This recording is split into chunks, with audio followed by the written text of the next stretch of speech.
We're literally watching a defense contractor get born right in front of our eyes. That's exactly what popped into my head when I saw RCAT Holdings just got their Black Widow drone system approved for NATO's procurement catalog. And honestly, this is the kind of development that makes you sit up and pay attention, because we're not talking about some incremental product update here. This is a company potentially transforming from a small cap drone maker into a legitimate defense supplier for the entire Western Alliance. Let me paint you a picture here. RCAT Holdings, ticker RCAT, has been this relatively under-the-radar drone company that's been grinding away in the unmanned systems space. But what happened on September 11th completely changes the game. Their Black Widow drone system just got approved for the NATO Support and Procurement Agency catalog. Now, if you're not familiar with what that means, let me break it down. When you get into the NSPA catalog, you're essentially getting a fast pass to sell to 32 NATO member countries plus their partners. We're talking about streamlined procurement, reduced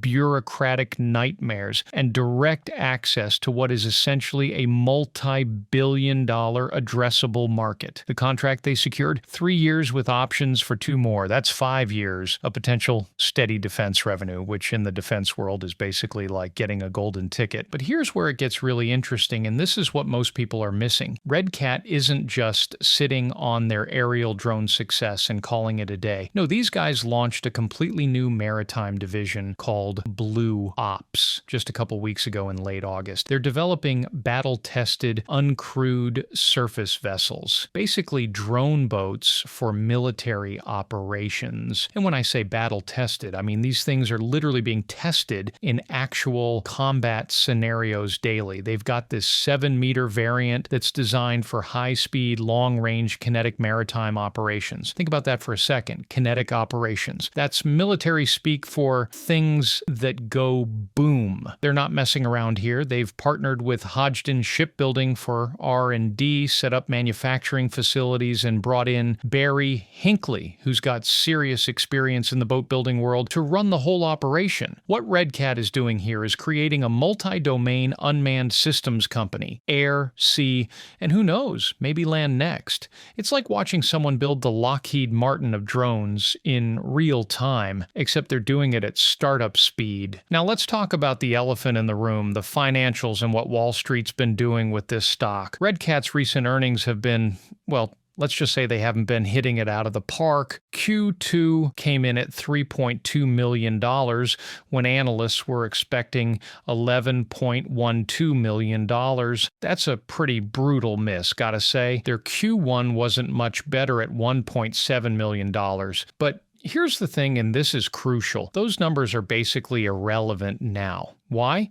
Because we're looking at a company that just went from selling to whoever would buy their drones to having direct access to NATO's procurement system. The revenue opportunity here isn't just an uptick. It's a complete paradigm shift. We're talking about going from millions to potentially hundreds of millions in revenue over the next few years. And here's what's really got the trading community buzzing. The short interest on this stock has been insane. We're talking about 20 to 21% of the float being shorted as recently as August. You know what happens when you combine massive short interest with genuinely game-changing news? You get the potential for one of those legendary short squeezes that traders dream about. The stock already jumped anywhere from 9% to 40% in various trading sessions after the NATO news broke, and that might just be the appetizer. And actually, let me dig deeper into why this NATO thing is such a big deal, because I don't think people fully grasp the implications here. The defense procurement world is notoriously difficult to break into. You've got companies like Northrop Grumman, Raytheon, General Dynamics. These giants have been dominating for decades. They've got the relationships, the certifications, the track records. For a small company to break through that wall, it's like trying to get into an exclusive club where everyone's been members since their grandfathers were members. But RCAT just got handed a VIP pass. The NSPA catalog inclusion means that any NATO member, Germany, France, UK, Poland, all of them, can now purchase Black Widow systems through established, trusted channels. No lengthy vetting process, no years of relationship building, no proving themselves over and over. The system's already been vetted, approved, and cataloged. And here's what's gets even more interesting. This is happening at a time when European defense spending is going through the roof. The whole Ukraine situation has completely changed how Europe thinks about defense. Countries that were spending 1.5% of GDP on defense are now targeting 2%, 3%, some even higher. Germany alone announced a special 100 billion euro defense fund. Poland's aiming for 4% of GDP on defense spending. This isn't hypothetical future spending. This is happening right now, and RCAT just positioned themselves perfectly to capture a piece of that pie. You know what else is fascinating? The timing of all this. RCAT's been building toward this moment, but they've been doing it quietly. While everyone's been obsessed with AI stocks and semiconductor plays, these guys have been methodically building relationships, getting certifications, developing battle-tested products, and now boom, they drop this NATO news and suddenly everyone's scrambling to understand what RCAT actually does. Their USV division,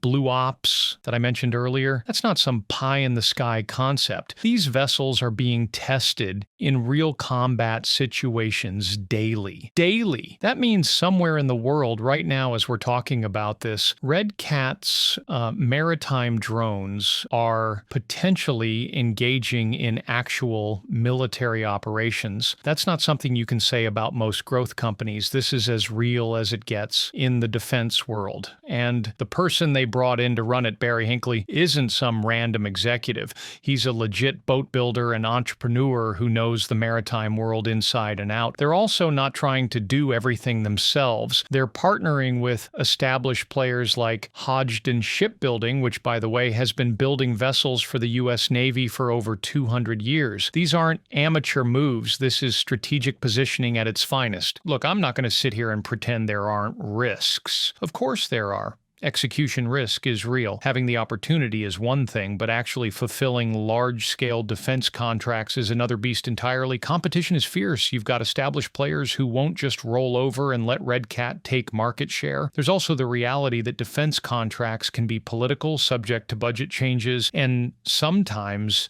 take forever to actually materialize into revenue. And let's be honest, their recent financial performance hasn't exactly been stellar. Missing earnings by that much raises questions about management's ability to forecast and execute. And this is a big but, when you're looking at a company that just unlocked access to one of the largest defense markets in the world, those historical numbers become less relevant. It's like judging Amazon in 1999 based on their book sales when they were about to revolutionize e-commerce. Sometimes the opportunity is so transformative that it makes the rear view mirror irrelevant. The short interest tells me that a lot of people are still betting against this company, which could either mean they know something we don't, or they're about to learn a very expensive lesson about what happens when you short a stock right before a massive catalyst plays out. This isn't financial advice. I'm just sharing my analysis based on publicly available information and my own research. Everyone needs to do their own due diligence and understand their own risk tolerance. But man, RCAT Holdings is one of those situations that doesn't come around often. A small cap company getting direct access to NATO procurement, launching a maritime drone division right when naval drone warfare is becoming a thing, having massive short interest that could fuel a squeeze if things go right. These are the kinds of setups that make the market interesting. Comment below what stock you want me to analyze next. Always looking for interesting stories like this one.